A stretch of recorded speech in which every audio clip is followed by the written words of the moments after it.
سبحان اللہ۔ آج آپ دیکھتے ہیں کہ ربیع الاول شریف میں مختلف محافلوں میں نبی پاک صلی اللہ علیہ وسلم کی زمانہ پاک یا استعمال شدہ یا آپ کے جسم مبارک کی کچھ تبرکات کا زیارت کروائی جاتی ہے۔ سبحان اللہ۔ کیوں؟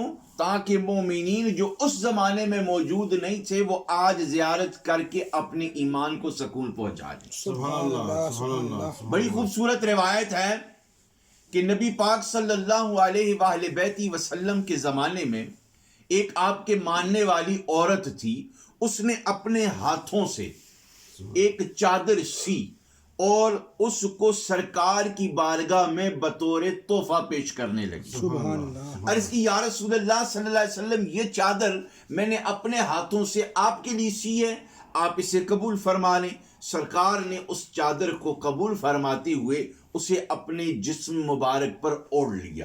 سبحان اللہ، سبحان اللہ۔ وہ عورت چلی گئی، سرکار کے سامنے صحابہ کرام کی جماعت موجود تھی۔ ایک صحابی کھڑا ہوا، عرض کرنے لگا یا رسول اللہ، یہ جو چادر ہے یہ آپ مجھے عنایت فرمائیں، یہ مجھے دے دیں۔ سرکار نے فرمایا ٹھیک ہے، میں ابھی باہر جا رہا ہوں تبلیغی دورے پر، جب میں واپس آیا تو یہ چادر میں تجھ کو دے دوں گا۔ سرکار دو عالم علیہ السلام تشریف لے گئے۔ دیگر جو ساتھی تھے اس ساتھی سے کہنے لگے بھائی یہ تجھ کو پتہ ہے اور تو نے اپنی آنکھوں سے دیکھا ہے کہ اس عورت نے یہ چادر خود اپنے ہاتھوں سے سی ہے اور سرکار کو بطور تحفہ پیش کی ہے، اور پھر تو نے کیوں مانگی ہے جب یہ تیرے لیے بنی نہیں، یہ بنی سرکار کے لیے۔ اور پھر تجھ کو یہ بھی پتہ ہے کہ سرکار کا ایسے دربار ہے کہ جو بھی ان سے مانگے وہ کبھی نہ نہیں فرماتے، اسی وقت عطا فرما دے۔ سبحان اللہ، سبحان اللہ۔ لیکن تو نے مانگی کیوں؟ انہوں نے کہا بھائی یہ مانگنے کی وجہ اور جواب تھوڑی دیر میں دے دوں گا، پہلے جا کر میرا بیٹا تلاش کرو، میرے بیٹے کو لے آؤ۔ بیٹا آ گیا، اتنی دیر میں نبی پاک بھی تشریف لے آئے۔ سرکار نے اپنے جسم مبارک کے ساتھ جو چادر لگی ہوئی تھی اس کو اتارا، طے کر کے اس صحابی کو کہا یہ لے تیرا تحفہ۔ سبحان اللہ۔ چادر اس کو پیش کر دی۔ سرکار اپنے حجرے میں تشریف لے گئے۔ اب دیگر صحابہ انتظار میں کہ یہ ہمیں جواب ہمارے سوال کا کیا دے گا۔ بیٹا آ گیا، بیٹے نے کہا ابا جان آپ نے مجھ کو بلایا، کیا بات ہے؟ کہا میری وصیت ہے کہ یہ چادر جو ابھی میں نے سرکار سے حاصل کی ہے یہ وہ چادر ہے جو میرے محبوب کے جسم کے ساتھ لگ چکی ہے، سبحان اللہ۔ جسم کے ساتھ مس ہو چکی ہے، ٹچ ہو چکی ہے، اس کا تعلق سرکار کے جسم نبوت کے ساتھ ہو چکا ہے۔ بیٹے نے کہا ابا جی حکم کیا ہے، آپ وضاحت فرمائیں۔ فرمایا بیٹے حکم یہ ہے کہ جس وقت میری موت واقعہ ہو، میں مر جاؤں، یا اس چادر سے جو میرے محبوب کے جسم سے لگ گئی ہے یا اس سے میرا کفن بنا دینا، یا اس چادر کو میری قبر میں دفن کر دینا تاکہ قیامت تک مجھے مصطفیٰ کے جلووں اور مصطفیٰ کے جسم کی تاثیر اور برکت حاصل ہوتی ہے۔ سبحان اللہ، سبحان اللہ۔ یہاں اس روایت سے کیا ثابت ہوا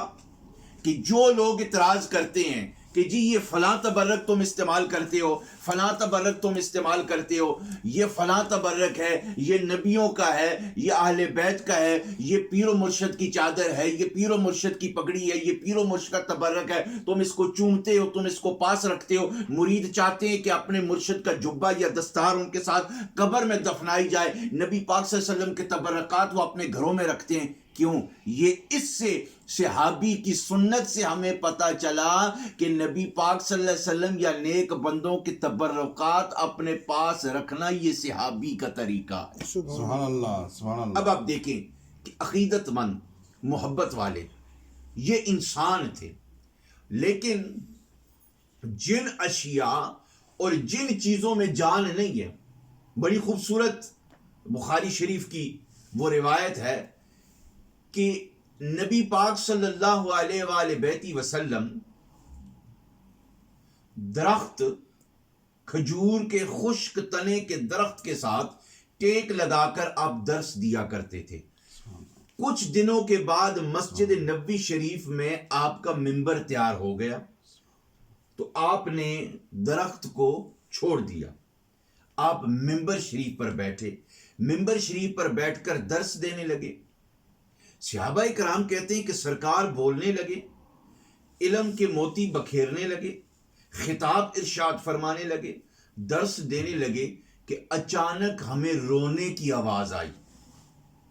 خطاب کے دوران ہمیں کیا؟ رونے کی آواز آئی۔ صحابہ کہتے ہیں ہم دائیں بائیں دیکھتے ہیں کہ ہم میں سے تو کوئی رو نہیں رہا، یہ رونے کی ایسی آواز آ رہی تھی جیسے کوئی بچہ اپنی ماں سے بچھڑ گیا ہے۔ سرکار نے فرمایا صحابہ تمہیں پتہ ہے کون رو رہا ہے؟ عرض کیا یا رسول اللہ ہم تو نہیں جانتے۔ سرکار نے فرمایا وہ دیکھا ہے نا وہ کھجور کا خشک تنا، خوش درخت جس کے ساتھ میں ٹیک لگا کر درس دیا کرتا تھا، آج میں نے اس کو چھوڑ دیا، میں ممبر پر آ گیا ہوں، وہ اپنے محبوب کی جدائی میں رو رہا ہے۔ سبحان اللہ۔ صحابہ فرماتے ہیں سرکار کھڑے ہوئے، اس درخت کو جا کر سرکار نے سینے سے لگایا۔ سبحان اللہ، سبحان اللہ۔ درخت کو سینے سے لگایا۔ صحابہ کہتے ہیں رونے کی آواز ایسے خاموش اور ایسے چپ ہو گئی جیسے بچھڑے بچے کو اپنی ماں مل گئی۔ سبحان اللہ۔ سبحان سرکار نے فرمایا تو میری جدائی میں رو رہا تھا، تیرے لیے دو باتیں ہیں، ان دو باتوں میں سے تو ایک بات پسند کر لے۔ وہ درخت کہاں تھا؟ مسجد نبوی کے اندر۔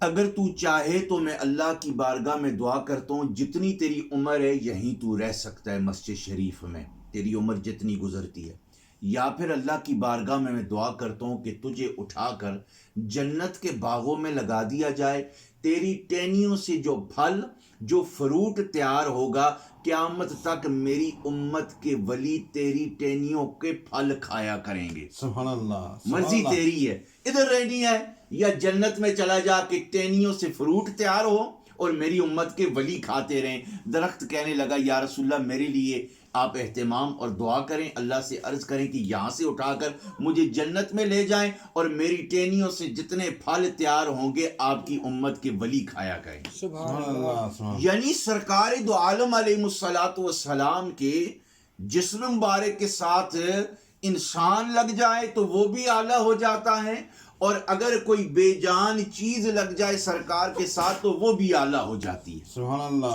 سبحان تو یہ اللہ۔ دیکھیں کہ اللہ تعالیٰ نے اپنے محبوب کریم علیہ الصلوۃ والسلام کو کتنی برکت عطا فرمائی اور کتنی شان اور عظمت عطا فرمائی۔ تھوڑا سا آگے چلتے ہیں اور پھر میں بات سمیٹنے لگا ہوں کہ آپ دیکھیں کہ خالق ارض و سما نے اپنے محبوب کو کتنی بڑی شان عطا فرمائی۔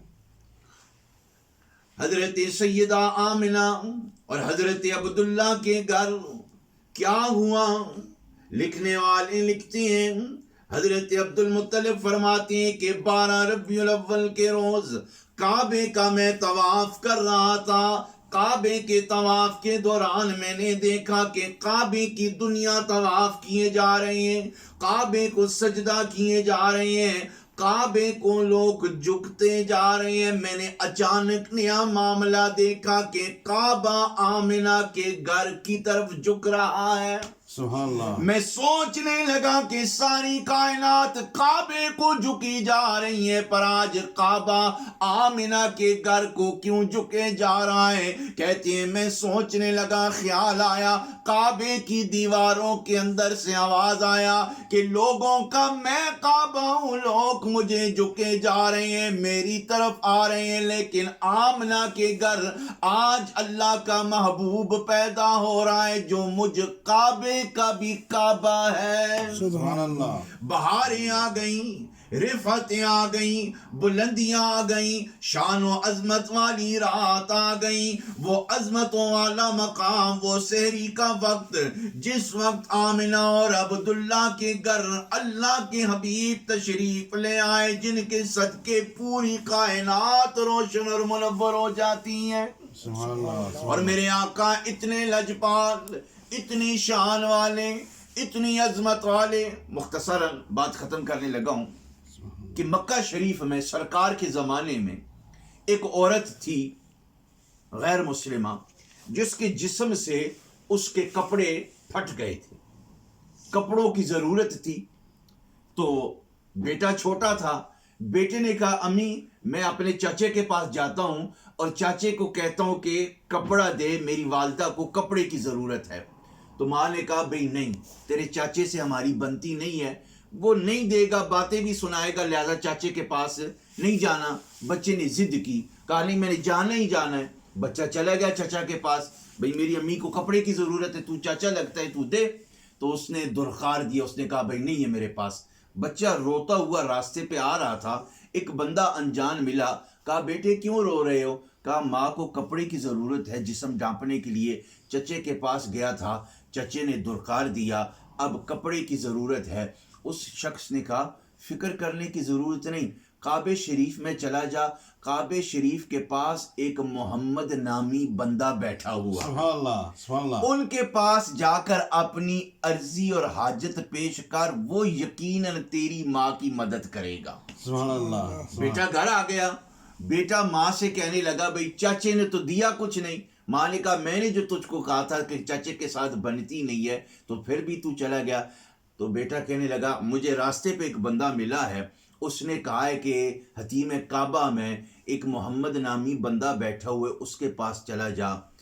تو ماں کہنے لگی تجھ کو پتہ ہے کہ میں نے سنا ہے جو ان کو دیکھتا ہے وہ انہی کا ہو جاتا ہے۔ سبحان اللہ میں نے سنا ہے جو ان کے پاس جاتا ہے وہ ان کی کنڈل زلف کا قیدی بن جاتا ہے، وہ اتنا حسین و جمیل ہے، ہم تو بتوں کو پوجنے والے ہیں۔ میرے بیٹے یہ نہ ہو کہ تو وہاں جا چادر کے بدلے تجھے اپنا دین دینا پڑے، اپنا بت دینا پڑے۔ تو بیٹا کہنے لگے اماں میں یہ ساری سکیم پہلے سوچ کر آیا ہوں، میں ان کے پاس جاؤں گا اور کہوں گا بھئی دیکھیں آپ نے میرے بتوں کے بارے میں کچھ نہیں کہنا، میرے خداؤں کے بارے میں کچھ نہیں کہنا، مدد کرنی ہے تو ٹھیک ہے، نہیں کرنی تو کوئی بات نہیں، لیکن مجھے اپنے مذہب کے بارے میں کچھ نہیں کہنا۔ ماں نے کہا تجھے پتہ نہیں وہ اتنا حسین و جمیل ہے کہ ان کے پاس جاؤ گے تو پھر انہی کے عاشق بن جاؤ گے۔ سبحان اللہ بیٹے نے کہا نہیں میں بڑا پکا ہوں، میں جاتا ہوں۔ گئے تو سرکار نے دیکھا، بچے نے کہا بھئی میری پہلی عرضی یہ ہے کہ بات سننے سے پہلے بات یہ ہے کہ آپ مجھے اپنے مذہب کی تبلیغ نہ فرمانا اور میرے بتوں کے بارے میں کچھ نہیں کہنا۔ سرکار مسکرائے، فرمایا بیٹی ٹھیک ہے، نہ میں اپنی تبلیغ کرتا ہوں اور نہ تیرے بتوں کے بارے میں کچھ بات کرتا ہوں، تو بتا تو کیوں آیا ہے؟ کہا میری ماں کا جسم ننگا ہو چکا ہے، اسے کپڑے کی ضرورت ہے، چچے کے پاس گیا تھا، چچے نے درخار دیا، کسی نے آپ کا بتایا، میں آپ کے پاس آ گیا۔ سرکار پر قربان جائیں، سرکار کے جسم پر جو مدثر کی کالی کملی اوڑی ہوئی تھی آپ نے اتاری اور اس بچے کو کہا جا اپنی ننگی ماں کے جسم کو ڈھانپ لے۔ سبحان اللہ سبحان کالی اللہ چادر دے دی۔ بیٹا بڑی خوشی سے اپنی ماں کے لیے سرور عالم صلی اللہ علیہ وسلم کی چادر مبارک لے کر آیا، ماں کو پیش کی کہ اماں یہ لو، سرکار نے اپنی چادر مبارک آپ کو جسم ڈھانپنے کے لیے دی ہے۔ ماں کہنے لگی بیٹے بتا اس نے تیرے بتوں کو کوئی برا کہا؟ کہا میرے بتوں کی بات نہیں ہوئی، کہا اپنے دین کا تبلیغ کی، کہا میں اپنے دین کی تبلیغ نہیں کی، میں نے بات پیش کر دی، انہوں نے اپنی نورانی جسم سے چادر اتار کر عطا کر دی۔ ماں رونے لگی، بیٹے نے پوچھا ماں جان کیوں روتے ہو؟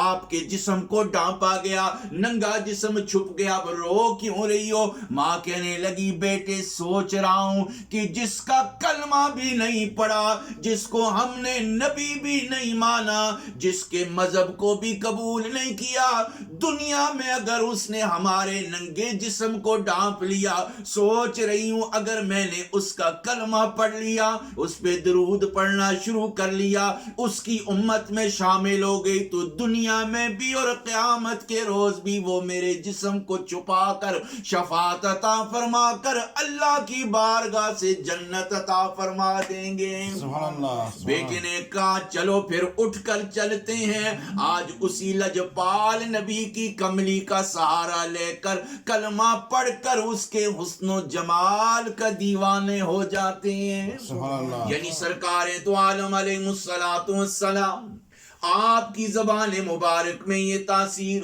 آپ کے جسم مبارک میں یہ تاثیر، آپ کے چلنے پھرنے میں یہ تاثیر کہ لوگ گالیاں دیا کرتے تھے، سرکار ہاتھ اٹھا کر ان کی ہدایت کے لیے دعا مانگا کرتے تھے۔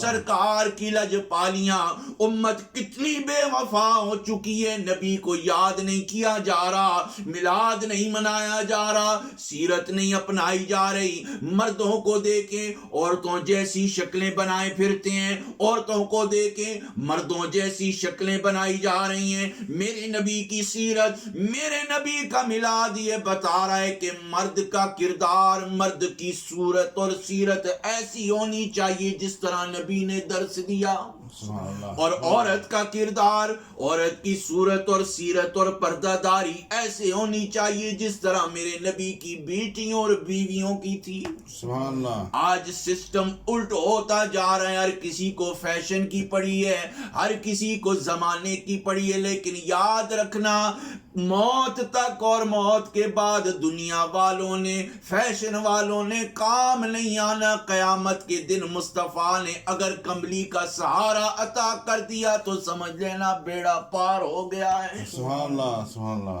اب اختتامی مراحل کی طرف چلتے ہیں۔ ایک اور نبی کی سیرت کی خوبصورت بات جو امام جلال الدین سیوطی نے لکھی ہے، وہ فرماتے ہیں کہ سرکار کے زمانے میں ایک عورت تھی جس کے ہاں بچہ پیدا ہوا، پر بچہ بولتا نہیں تھا، بچہ بولتا نہیں تھا۔ یہ ماں اور باپ، اور یہ ماں اور بیٹا، یہ ماں اور بیٹا بھی بڑا عجیب رشتہ ہے دنیا کا، کہ اس کا لاڈ، اس کا پیار، اس کی محبتیں، ماں کی شفقتیں، بیٹے کی بے رخیاں، بیٹے کا لاڈ، ماں کی توجہ۔ یہ ماں ایک ایسی نعمت ہے کہ جب تک ہمارے پاس ہوتی ہے تو اللہ ماشاء اللہ ہمیں اس کی قدر نہیں ہوتی۔ جس وقت زمین کے کئی منوں کے اندر دبی جائے پھر ہمیں خیال آتا ہے، پھر ہمیں یاد آتی ہے، پھر قبر پہ جا کر رونے کے علاوہ ہمارے پاس اور کوئی چارہ نہیں ہوتا۔ خیر، ماں کی شان کیا ہے، عظمت کیا ہے، یہ پھر کبھی اس پہ بات کریں گے۔ بات میلاد کی چل رہی ہے، پھر دعا کی طرف بڑھتے ہیں۔ تو کیا ہوا کہ بیٹا ان کا کیا نہیں کر رہا تھا؟ بول نہیں رہا تھا، بیٹا بول نہیں رہا تھا۔ تو کیا ہوا کہ ماں سرکار کی بارگاہ میں بیٹے کو لے گئی کہ یا رسول اللہ میرا بیٹا باتیں نہیں کرتا۔ سرکار نے بچے کو اٹھایا، اپنے سینے سے لگا لیا۔ کتنا خوش نصیب بچہ کہ جس کو بچپن میں مصطفیٰ کے سینے کا سہارا نصیب ہو گیا۔ امام جلال الدین سیوطی لکھتے ہیں کہ مصطفیٰ کریم علیہ السلام نے فرمایا بیٹے بول، بیٹے بول۔ جو ہی یہ لفظ بول کی الفاظ بچے کے کان میں پڑے، بچے نے فر فر بولنا شروع کر دیا۔ ماں بڑی حیران، ماں کہنے لگی او بچے گھر میں تھا، میں نے کہا بول تو بولا نہیں، تیرے باپ نے کہا بول تو بولا نہیں، بہن بھائیوں نے کہا بول تو بولا نہیں، ابھی سرکار نے فرمایا بول، تو نے بولنا شروع کر دیا، کیا بات ہے؟ بچہ کہنے لگا اماں جتنی مٹھاس سے، اتنے پیار سے کسی نے آج دن تک کہا ہی نہیں بول جتنے پیار سے سرکار نے کہا ہے کہ بول۔ یعنی سرکار کی زبان میں اتنی مٹھاس ہے کہ سب کہتے تھے بول، لیکن وہ بولی سرکار کی اور پیار سرکار کا، آقا کا کہنا۔ اس لیے آقا کی زبان مبارک میں اتنی مٹھاس، مرشد کی زبان میں اتنی مٹھاس۔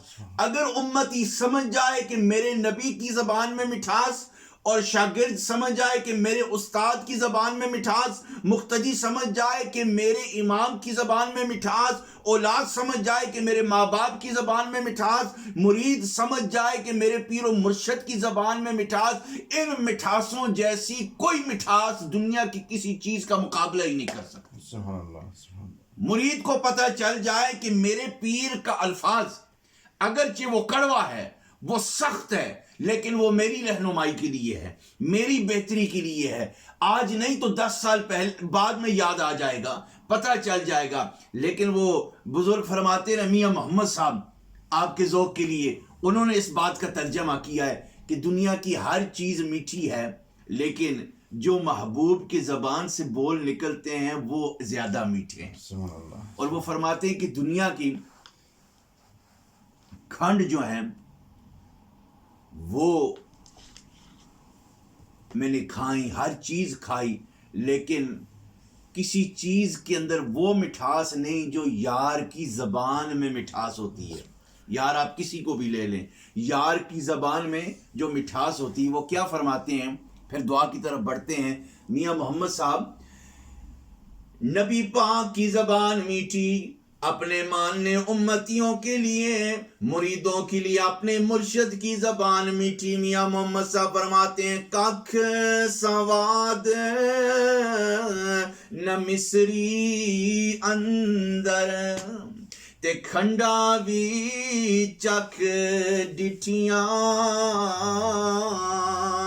ککھ سواد نہ مصری اندر تے کھنڈا بھی چکھ ڈٹھیاں.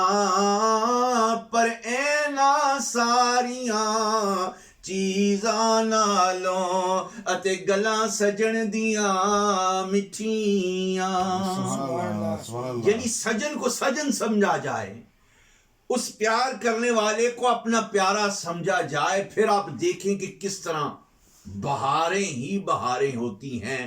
تو میں سمجھتا ہوں کہ آپ حضرات، میری مائیں، بہنیں، بچیاں جو پردے میں دوسرے حال میں موجود ہیں، وہ کتنی خوش نصیب ہیں، اور آپ کتنے خوش نصیب ہیں، اور میں بھی کتنا خوش نصیب ہوں کہ اللہ تعالیٰ نے زندگی کا یہ وقت اور یہ گھڑیاں اپنے محبوب کی میلاد میں صرف کرنے کا موقع عطا فرما دیا. اور یاد رکھنا، نبی کا ذکر ہو، نبی کے چاہنے والوں کا ذکر ہو، نبی کے ماننے والوں کا ذکر ہو، یہ دنیا میں بھی کام آئے گا، قبر میں بھی کام آئے گا، اور قیامت میں بھی کام آئے گا.